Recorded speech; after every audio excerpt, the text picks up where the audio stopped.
Hello and welcome back to the first episode of the year of Conversations with the Reflection. The truth is, I am very excited to be here, this 2023 with you. I would love it if you are on YouTube or if you are on any platform where you can leave me comments. You tell me how the viewers are going this year as they have been happening. I am always delighted to read them and talk to you for a little while. Well, I tell you that I'm back in Madrid, Christmas and New Year's with my family in Venezuela. But hey, it's time to be here with the responsibilities. Today I bring an episode that for a long time I have been giving you little glimpses, little signs, little sparks out there, that I wanted to do it, but I had not sat down to write it. So today I wanted to be like in a little while that if you lead a hot life you already know that this is going to be long. It usually is like that. The truth is I quite enjoy having this space to talk for a long time with you. Then do a lot with the hot tita, a little tea. It is hot where you are. Well, what? Have something refreshing. The important thing is that you make a comfortable space. I have a little man down here and we are going to start talking about this topic, of which I would love to know your opinion. If you saw the title, I put the title like that not because it is only for women. I want to clarify that as is usually the case, my content usually applies to anyone who feels identified, not just women, but I thought it was interesting to title it like that because this is where I came up with the idea of the episode, so I wanted to stay faithful to the concept. I tell you that her name is that. The princess saves herself because for a while I have been thinking that I grew up like many of us. I grew up watching Disney movies about princesses, where the princess ate an apple and regretted the prince rescued her, the princess pricked her finger and fell into a deep sleep and the prince rescued her, and so on with a lot of things, and these things left me thinking a little about the idea that we grew up, or at least I grew up with this mentality that it is precious to wait for someone to come save you. They are not going to interpret me, and I love the beautiful Orient. Sometimes I am a fan, sometimes not so much of the Encania, etc. But if I like them, if you enjoy them, I love their songs. It is not to throw hate or anything like that at these movies, but because it really left me thinking for a while. I think that healing, that the concept of healing the wounds, of doing that internal work, is a little like saving oneself. So that's why I titled it like the princess you save yourself. I believe that it is an essential step to work on this process of healing to be able to save yourself and live the life that you truly deserve to live. Mismo, as I say this clearly, not only for women. If you wanted first of all to start by wishing you a happy new year, I had not done it here on the podcast. I want to use a happy new year. I want to send you my best vibes, my best intentions, so that this year is what you need it to be, and as always encourage you to follow that part of you that knows that you have a purpose, that knows that you have a dream, and that you do not ignore it so much. Listen to your heart a little more. Since you write down, because you know that I like to read sometimes what you write down, since you write down that saving myself has been healing,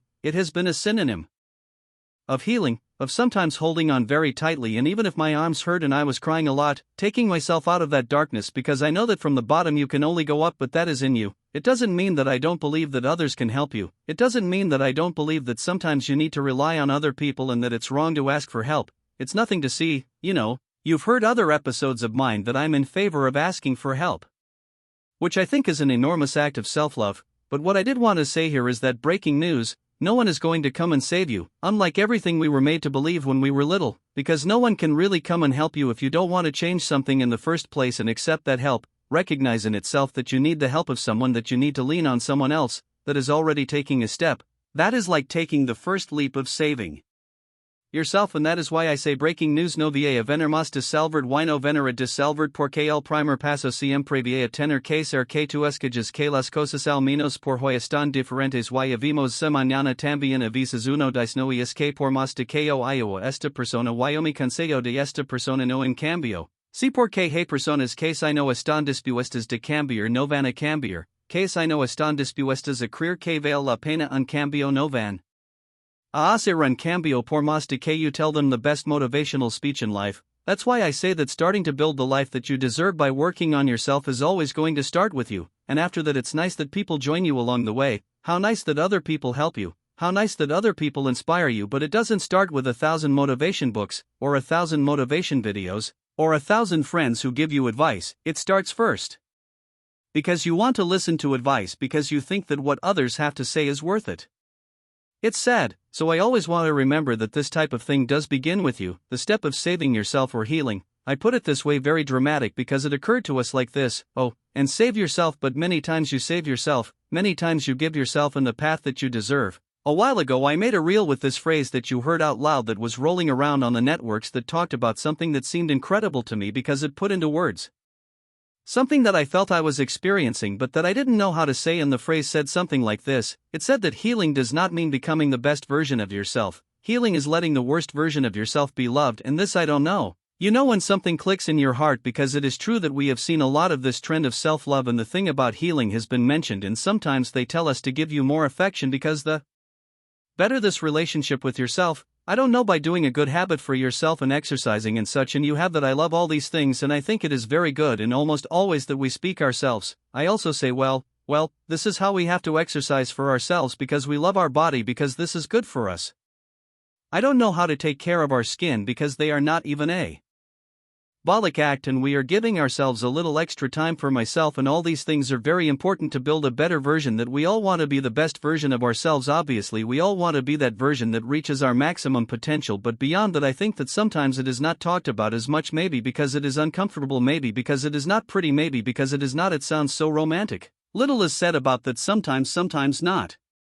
That always healing involves not only wanting that fabulous version of yourself, the version that wakes up early, the version that is productive, the version that is not only about loving that one, because loving someone like that is sometimes easier. It's easier to want something like that. Doesn't mean that I don't have its complications today, now it has, but healing is closing your eyes, looking inward, and that version of you that sometimes isn't proud of, that version of you that sometimes doesn't have a good reason with others that I don't know to set limits, is to love that version of you, to hug them, and it gives them is that I recognize you, I look at you, and I know that you are part of me, and I do not want to get rid of you. I want to take you on, I want to hug you, and I want to heal it. That capable at that moment I did not have the tools to make better decisions. That capable at that moment I did not recognize the love that it would make me, and that is why I let myself be treated like that. But that version of you also deserves that you're beside me, and I imagine myself literally hugging like a shadow or a part of you that looks like a little more like this, more opaque with less light. I imagine embracing that version of oneself and saying that this is healing. They don't want you, bid below. I don't want to eliminate you, even though sometimes if I prove to us that it's please,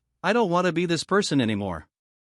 It's okay, but embrace it, because part of healing, and that is embracing the wounds, not because we enjoy them, not because it doesn't hurt, but precisely to be able to keep moving forward and keep moving and keep building our best version. But it doesn't mean that we're going to eliminate everything that happens. Cha-cha blur in new account, not because the version that are young is an accumulation of all the versions that we have been before. So while I'm going ahead here because I wanted to touch on this later, but I'm not ashamed.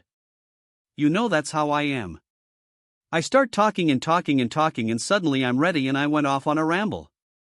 The point is that if you've already read my description of that day of service, it's very similar to this part of the podcast in which I'm going to explain what to heal, but it seems essential to me to understand a little. Well, this is my perspective, obviously this is my perspective, and I don't have the absolute truths, but well, this is what it has been like for me. My healing, and it seems important to me to explain it and then say how we can live happier, etc. I like to imagine, because I am a very good example, and I like to give this example or this analogy, that healing an emotional wound is very similar to healing a physical wound, and the physical wound with which I most like to compare it are with the little answers of those that we used to act as little ones, that we are running and we are silent on the floor and we make those answers that seem superficial, but let's give them a lot. That type of physical wound is my favorite to compare, although it could be anyone. But I like these because they are quite obvious, because we gave them a lot and because they got dirty, right? And this is what is key. Emotional wounds are as present in us or even more than physical wounds, because physical wounds, I think that well, every day we are able to work there. No, and there are easier days, more complicated days, days that hurt us more, days that hurt us less. But emotional wounds, not only because they are not seen does not mean that they are not there, and are just as valid as a physical wound, even though the physical ones are normally more accepted because they are seen, and the emotional ones, not so much. They are not so obvious to the eye, and so sometimes, since we cannot see them, we cannot touch them. Like the emotional wound, we cannot hear them, so we listen. Deaf, sometimes it is not easier to ignore. I know that it is true. That day it hurt me what this person told me, or I have this question of how small they are to me, and it bothers me, but it is easier to ignore it, to continue with my life, and I do not want to remember that event again, because the truth is it is not at all pleasant, and that is the problem, because imagine what happens if it is the little response that we make as children when we fall. That little response, imagine it happening like that. Instead of clean it, because that was a whole process, wash it with water and maybe wash it with soap or put an antiseptic on it, then put a bandage on it. Imagine that instead of doing this whole process we cover it up. I didn't fall, he's not going to clean it, and on top of that he's going to put a band-aid on it because I don't want to see it anymore because it's really ugly. it got scratched and I don't want to see it anymore because that's how we are sometimes with emotional wounds. I don't want to see it anymore, I don't want to talk about it anymore, I don't want to talk about that topic, so I look for it another side and that's it, and I act crazy. Imagine complaining, I scraped my knee, I put the band-aid. The band-aid, depending on how I saw him in his country, and that's it, I don't want to see it anymore, I don't want to see it anymore, I think it's very ugly. I think the blood looks ugly, the dirty looks ugly, so I better put a band-aid on it. Done, I've covered it, I haven't cleaned it, I didn't do anything, just the band-aid on top. What's going to happen there? A little bit where I'm dirty, a little bit where germs, suddenly something that will go very small that could be cleaned and ready to clean. Remove the dirty ones that were going to hurt because it hurts, because when you clean a wound it was going to hurt at the moment, but later when you clean it and it will heal and in the long run it won't hurt. But I don't clean it because it seems to me that it was ugly, because I didn't want to see it, so I didn't clean it, I didn't see it, I didn't remove the dirty ones, I ignored it, and then after a week it has an infection, a week that is very infected and somewhat small. It's starting to become something big, but you don't want to see it yet, you don't want to see it yet until after a month has passed. I don't really know much about these wounds, but I know that it's not going to be pretty because it's covered, because apart from that you're not letting it breathe because you covered it up, you put the band-aid on it without cleaning it. Imagine this is how we are with emotional wounds. Many times it's not that I don't want to see this, I don't want to talk about this topic, I don't want to acknowledge that what this person told me hurt me, I prefer to cover it up, put a band-aid, never talk about it, don't cry about it, don't respect it, and I want to keep it and I want to bury it deep down because I don't want to talk about this ever again. And with our mind, with our heart, with our emotions, it's never complicated. It's complicated because later they come out sooner or later. It comes out one day, it comes out very capable, it comes out explosive suddenly.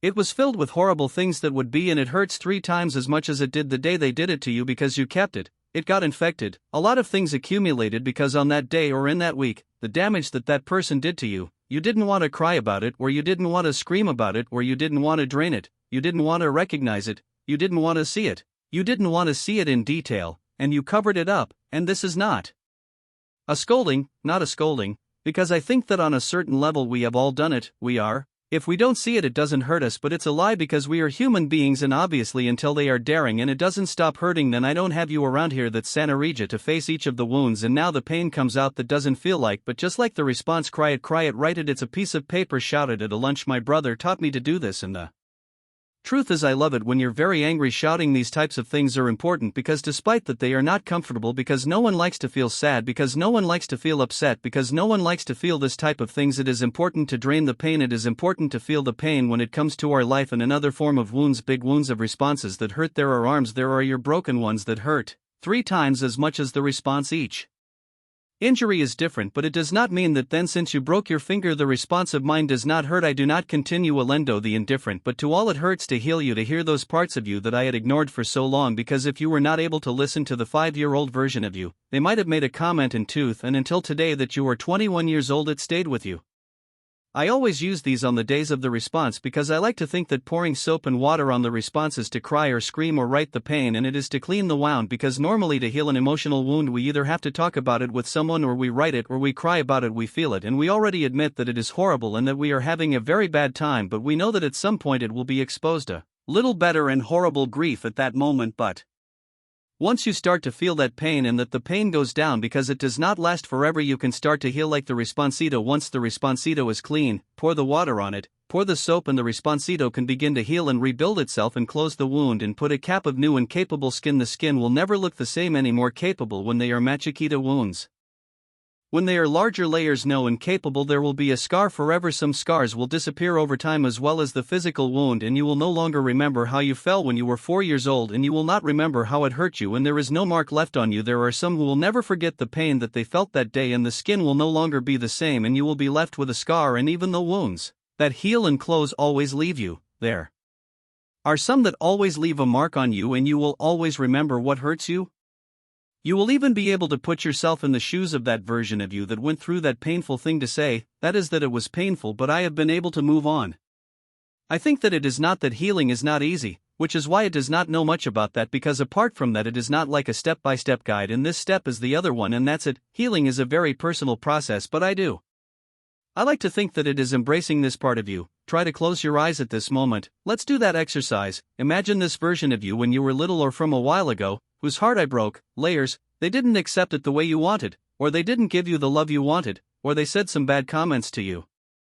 They recognized something that you wanted to be recognized, nor imagine knowing this closed version of you and hugging it and hugging it and hugging it, and sometimes you can forgive it if it comes to you and say sorry because it didn't recognize you, sorry because I hid it from you, sorry because I didn't want to see you, and maybe the only thing that version of Earth needed was for you to see it and recognize it in order to move on and say, look, if I lived this and I hug you and today I give you the love that would be you didn't receive from someone else, and today I give you the recognition that that day you did not receive from someone else, because if you can give it to yourself because you have an infinite love inside and you can give it to yourself too, I am sure that that version of you will thank you because it has been waiting a lifetime for you to see it, for you to embrace it, for you to remind it that although it hurts to think about that day, even if it hurts to think about that period of your day, even if it hurts what happened, that version of you is still a part of you. It is still a part that deserves that when you talk about self-love, that deserves that when you talk about wanting to be the best version of yourself, that part of you is included because it lives within you, that also deserves your love. When you were walking, I like to think that you were watering the earth, and where before nothing grew because it was very dull, everything, because it seemed like when the earth can now grow flowers because you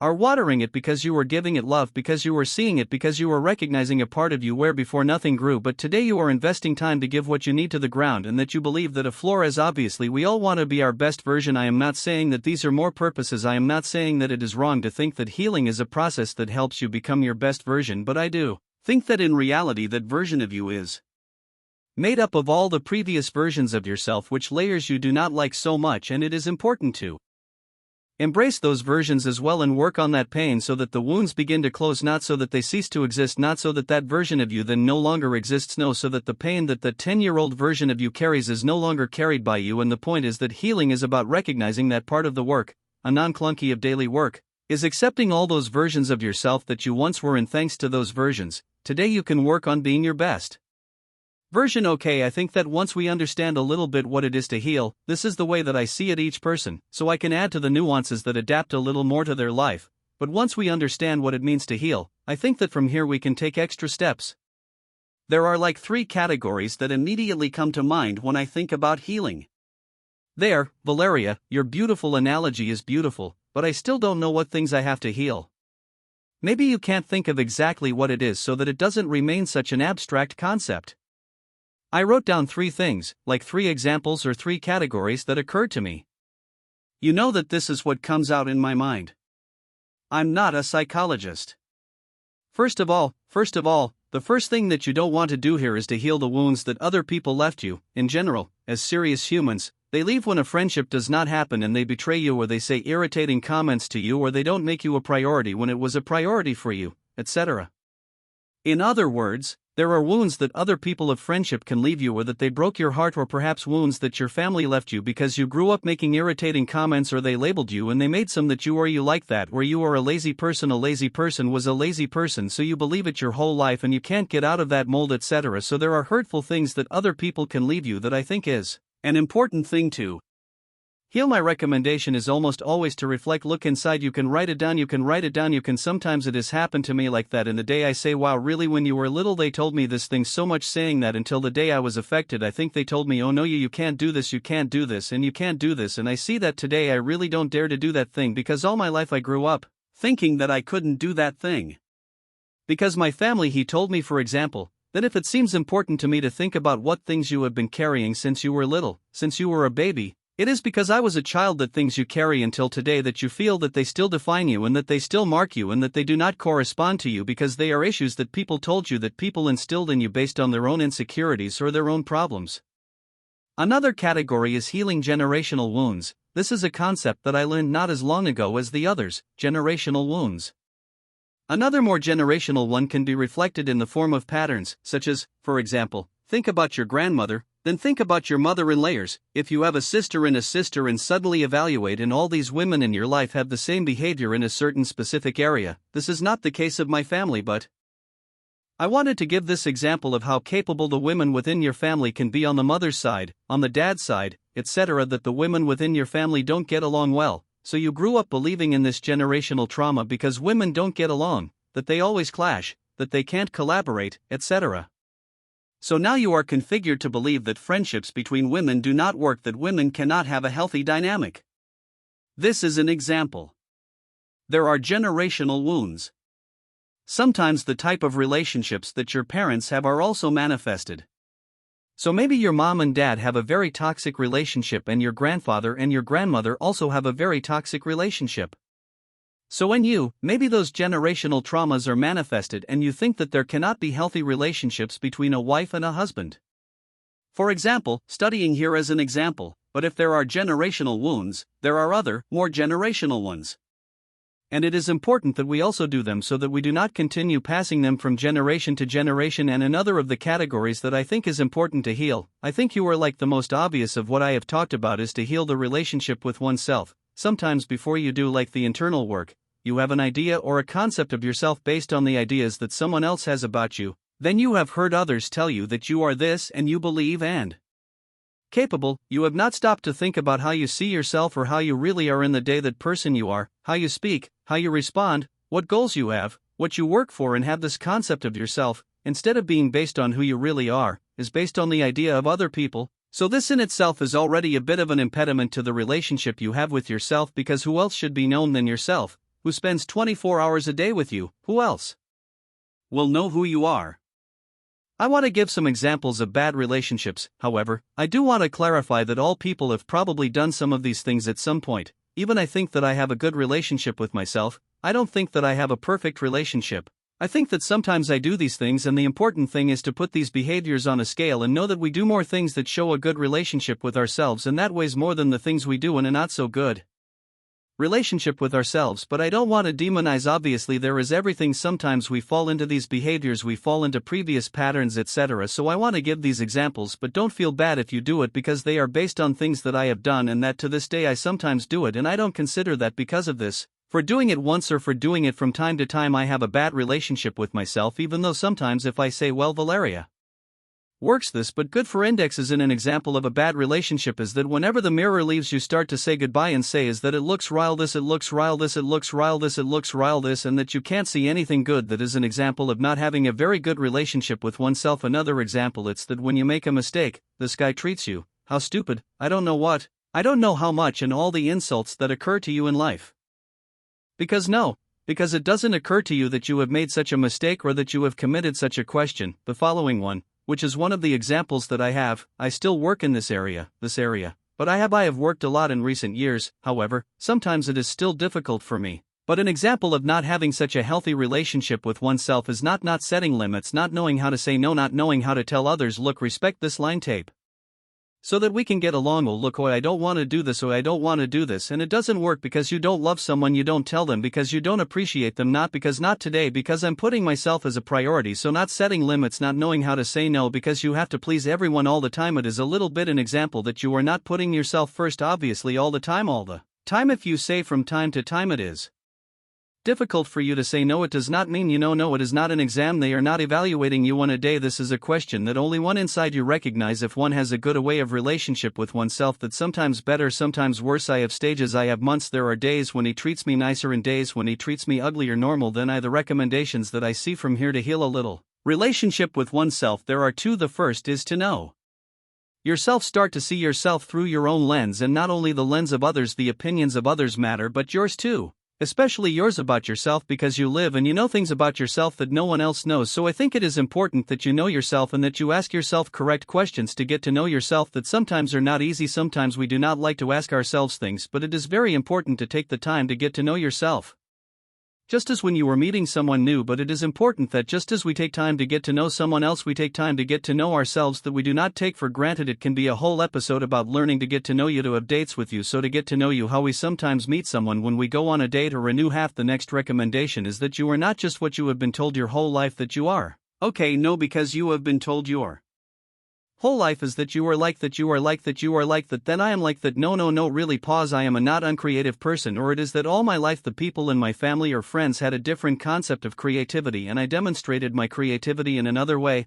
For example, the next thing I want to touch on is this little phrase that I can also make an entire episode of this, because otherwise I'm going to go off on a lot of things, but I'll summarize it with this Phrase time heals everything, not time does not cure everything. Time does not heal everything because there are wounds that if we store them in our unconscious later they take their toll on us, because I don't know what the percentage is, but most of the actions we take and what happens in your brain is dominated by your unconscious. So many times there are many things that you don't like about yourself and you keep them in the unconscious and you store them because the unconscious, my psychologist once explained it to me, is like a little box. Imagine a little box in your brain, a trunk. Then this trunk you start to keep everything that you don't like about yourself. Then I have this thing that I don't like, keep it, I keep it. And this comment that was told to me once and I don't want to listen to it anymore. I never keep it and I don't know what I never say. Rennie never cried about this, but if it hurts me a lot and I keep it unconscious and I push him and push him and push him and everything is in the little box and you consciously think about your day-to-day life. You think that I am incredible and suddenly one day someone touches you, just that key, and it explodes. And I know, but now it's from where this came from, the subconscious of the little box, and you were acting based on a lot of things there that maybe you don't even know that I had saved, that you forgot what you saved because you were not aware of it. It is in your unconscious, so time does not heal everything.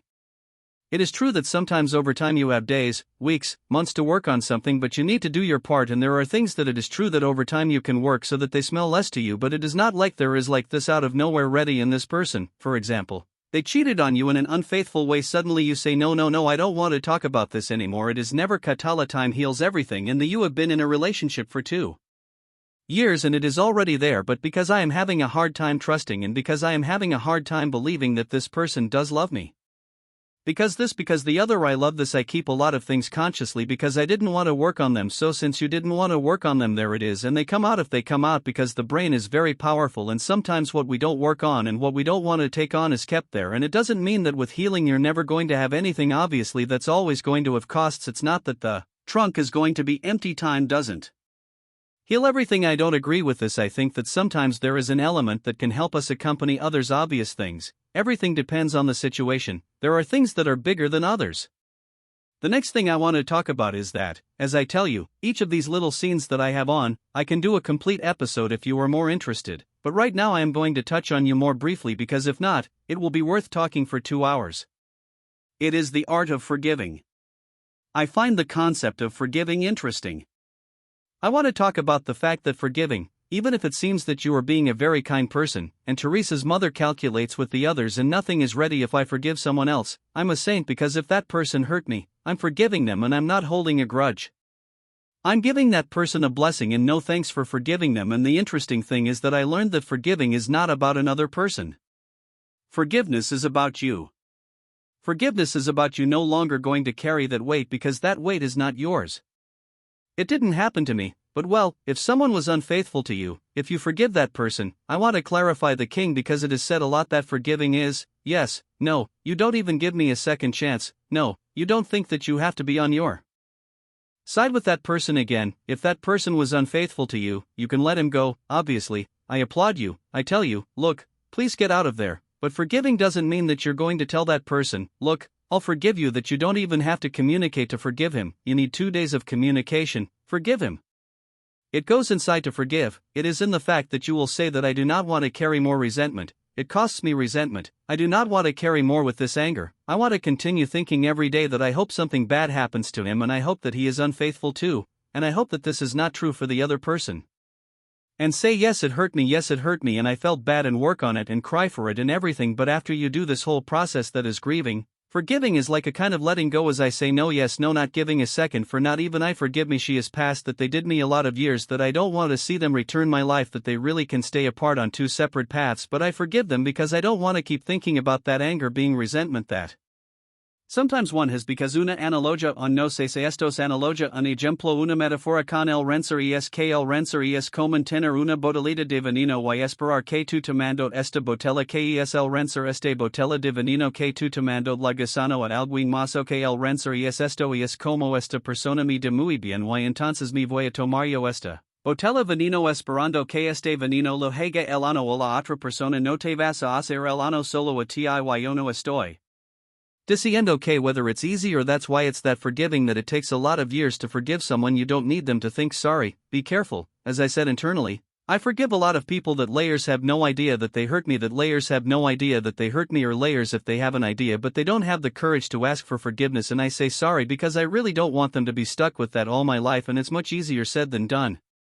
But it is possible, and to me this seems like an essential part of heal. Understand what layers the comments your family made to you when you were little, that they hurt you a lot, that's why you have traumas, etc. Understand that they did it to you not for you, for them, they did it for them because they have their problems, because to do that type of comments they were externalizing an internal problem and they did not have. That is what I mean. Forgiving does not mean that you are justifying, that you are validating or saying no. If it is true what the others did, it was good. Not to forgive means to say look, it was bad what they did, but I do not want to live with that weight anymore. So as I say, I can do an episode of this because it is very deep and it is very broad, but it does seem to me that forgiving is an art. It is something that involves a lot of self-love to say look, now I really do not want to carry this weight. It involves work many times, it involves time, and it seems to me that it is an essential step to heal.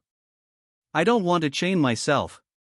He says it after recording 40 minutes of podcast, so I am going to summarize this very briefly. But if I want to play the role of victim to heal, it is necessary to recognize if we are living in the role of victim, and I am going to give you examples.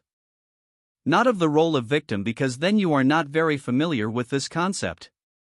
That's why these things always happen to me. Poor me, you're, etc. No, I lived for a while in this role of victim. They're poor, so I don't mean that I don't have empathy. Obviously, here we are not talking about victims of a crime or victims. Everything comes from others always do you, others always like this life you always whatever. Note that is this role of victim is learned many times. It is usually learned. You saw it in your parents, you saw it in your older brothers, you saw it in your grandparents or in you figures that you had around growing up. But if you think in life that everything happens to you, that everything is done to you by others, that everything is the life that treats you in such a way, always puts the responsibility in the hands of other people, in the hands of others, then you start to think, you start to believe that then you can't do anything to change your own life, that you can never take responsibility, because for you the whole point is that when you do this you totally let go of the fact that you do have the ability to take steps to change your life, that you do have that power within you, that you can't control your life. Or I see there are not certain things that one can control, and when I saw in the role of victim, you think no, that everyone makes everything happen to you, that you never become the victim, not when something happens in life, because it is true that not everything is done by you, and there are things that do happen to you when something happens like this. No, I do not want to say here at any time that it is your fault. No, then someone tries to take you, that if they treat you as normal, someone treats you in a bathroom and this blames someone. No, I do not want to say this. I do not want to say that everything in life is going to be your fault, but if it is your responsibility to do something about the fact that someone hurt you, it is your responsibility to heal that you grew up with this trauma. It is your responsibility to heal that trauma, and unfortunately it was fair. No, it is not fair. It's not fair. It's not fair that he did that to you. Of course it's not fair. But it's your life and you're going to have to do something about it, because if you're going to come and wait for other people or for the same people who caused you that trauma to come and fix it, you can stay for the entire expected life. It's not going to happen that there are people who later come and think sorry, they try to repair their mistakes. Some respect, even though many of the things that hurt you are not your fault, that it is valid that many of the things that have been said to you are not your fault, that many of the things that have been done to you or the way that they have treated you are not your fault, many of the ideas that you have about yourself are not your fault either, but it is your responsibility to heal it, and that is why it is important to get out of the role of victim, to take the reins and say that it is not fair. It is not my fault, it was not my fault, but it is my turn to heal it because I deserve to live a happy life. It hasn't gotten that heavy. So there is a phrase that I really like from a series that I don't know how long I've been watching. I've seen it very quickly, and the truth is that I love it, and it's old. I don't know what's old anymore. God, but the series is from like 2002 and 2003. It's called One Tree Hill, and a while ago there was an episode that said a phrase that I loved. I'm going to translate it for you because the series is English, but the phrase said something like that. You don't like the person you've become, so you've something about it, because no one is going to come and do it for you. It seems very important to me that we go through life like this. Well, yes, the fact that today I am this person and it is not entirely your fault, but if you don't like it, you are the only one who has the power to do about stopping and changing it. How easy it is said, and it is not so easy done. Okay, if it is true, it may not be so easy, but you can do difficult things. If you can, then you are going to stop and start building step by step. If they are steps of my life, I am going to do it. You deserve pivier, but I say to my 23 with this, the role of victim seems very important to me to clarify that the story that you tell yourself has an important weight, or to yourself it has a very important weight in how it surrounds your life, to know what story, that narrative you have in your head about yourself, because we believe not in the way in which you see yourself. We define a lot of things. Your actions normally follow your thoughts. We are not clear about this even in most cases. Your Actions follow unconscious thought, that is to say, you do not have to think consciously that you want to do something to do it is normally guided by your unconscious. We already know that that little box has a lot of things, so I think it is important that we pause and ask ourselves what story I am telling myself about myself. If you were told that I wrote a story on paper that was about a character in a book, which character would you be? Who would you be? The main character, or who would move on to a secondary character because you think you didn't serve me? I would be strong and I would work for what you want. Or you would be the character who spends his time knowing that everyone around him is better than them. The reason why I put this exercise is not so that they get into a mold. You know why sometimes we label the characters in a book the intelligent, the cheerleader, the I don't know what. No, the reason why I propose this is because in reality there are many effective characters that, if they are well done, have depth, they have a narrative arc, etc. I say this because the story that you tell yourself builds your belief system, and that belief system that you have about how everything works is what makes up your life basically. So if you, for example, spend the internal narrative, it is only noticeable internally, that is to say, not only an internal dialogue that you have sometimes manifests in what you talk to others about yourself. If everyone else keeps saying that I am like this, I no longer change, it is that no, I no longer change. Because I am like this, I am not like this. What can it tell you if you keep saying those things to yourself, to others, logically in your belief system? No. You are going to take any action to change because you don't think you want to be able to do it. Because if in your belief system you say no, it is that I no longer change, I am already like that. Because you take some action to change. If rather in your mind you are wasting time because you no longer change, then why you take action to change? Understand what I mean? The story that you tell yourself is important because I define a lot of things, a lot of actions, a lot of decisions.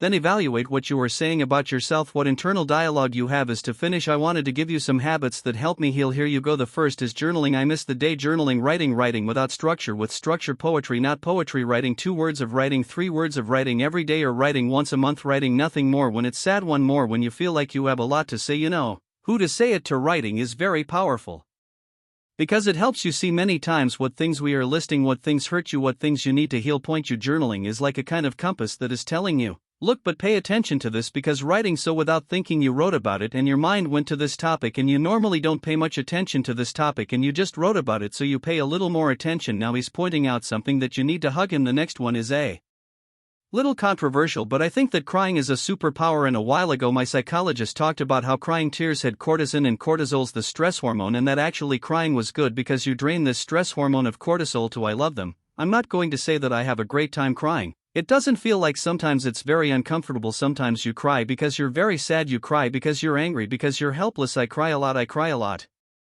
But almost always after crying I feel better. I'm a very sensitive person and I feel that crying is like my way of draining all those emotions, and after crying sometimes I feel like I'm in a state of okay, I no longer feel no. But he says this feels better, and it seems to me that we should start seeing crying as something as strictly bad, but rather it is that it drives us to connect a little with our emotions and to drain the pain and renew the pain, as I was telling you before. Importantly, it is like cleaning the scratches from your utensils. The next thing is that music, for me, makes me feel a lot of healing, because music, above all, I am one of those people who I really like to pay attention to, or who connect more than with the melodies, I connect with the lyrics. But for me, music reminds you that you are not alone. No. Attach yourself to someone, write a song that connects with you and say, wow, this person felt like I'm feeling right now, and in a way the music becomes like a refuge. That's why you say you know from before. And the first ones who are seeing me here know that I love playlists. I love to make a playlist for this, a playlist for that. If you are one of the people who find it difficult to cry, I think that making a playlist with songs that help you as well as trigger you is good, because I was really a good thing does not mean that there is good. Now you have, I have to spend the whole day crying because it would be worth it. He said no, but it's okay that if you have that little lump in your throat, then let it disarm you a little. The next thing is that it helps me a lot to heal. Music from the characters' books, because you connect and can connect with people the real way, obviously with digital friendship, but sometimes it's cool to have a refuge in a fictional world of, look, I connect with this character because he has lived such and such and such a thing, and I just feel that way with this topic. I don't know that I feel that it helps to heal. How to see a representation of what you are feeling. See that what you are feeling is valid. Seeing that a character can later end up with happily ever after, even after going through what maybe it weighs on you right now. I don't know, it seems to me that there is something nice about this type of things. And the other thing for me is that it is important to talk to someone who understands you. I wrote down here when he wrote this a while ago, this episode, that one has become complicated for me lately, and that for me lately it has become a little complicated to talk to someone who understands you. Not just someone who understands you, someone who opens space. Layers don't understand you because layers don't pass through the same thing that you went through. but they open my space for you and remind you that what you feel is valid, not because there are people that sometimes he listens to you or not, he doesn't even listen to you, he hears you and validates everything you are feeling. Grace from you for my family, because my mom, my dad, my brother are like figures that help me a lot to unburden myself and remember that what I feel is valid. Also the therapy, and the other thing is also talking to yourself. That's why it's very journal for me. The journal is a kind of being a letter to me and saying, look, appreciate it, I'm feeling all this, and read it.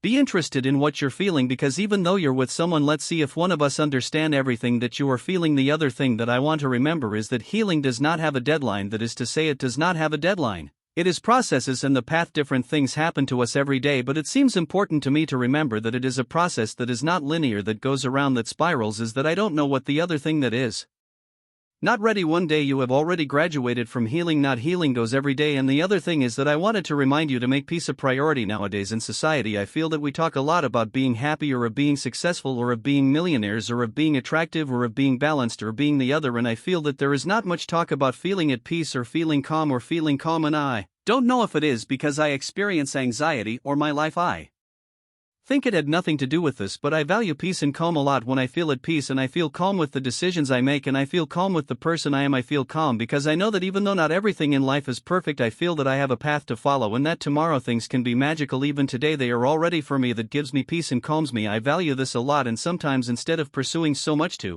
be productive or to be this or to be that, I try to become. Look, it would be worth it. Come to the center. I focus, although I have it on earth, and remember that the most important thing here is to feel peace and feel calm, and from that the other things align a little. I remind you that that is why for me healing is important, because healing is I will be in peace with what you have experienced, that even though they did cause damage and you experienced this, if I treated you ugly before, then I will live at peace with yourself, because you know that today you have tools that in the past you did not have, because you know that today you are another person who can embrace the wounds of the past, because you deserve to heal, because you deserve to be at peace with yourself, and because saving yourself, getting you out of that dark hole or that deep sleep or that dream that an evil witch had put on you, saving you, healing. This was all for the episode today. I hope you liked it. If it was like that, please, if you are on YouTube, leave me a comment. If you are on another platform, you help me a lot by giving stars. If not the same, I really appreciate that you listened to me and that you gave me a space to talk about this. I like it more than so much, and I would love to read your opinions. As I always tell you, from respect, always from the understanding that everyone can have their opinion and we cannot agree, but we respect each other. Okay, I send you a huge hug wherever I am, a very big kiss, and please never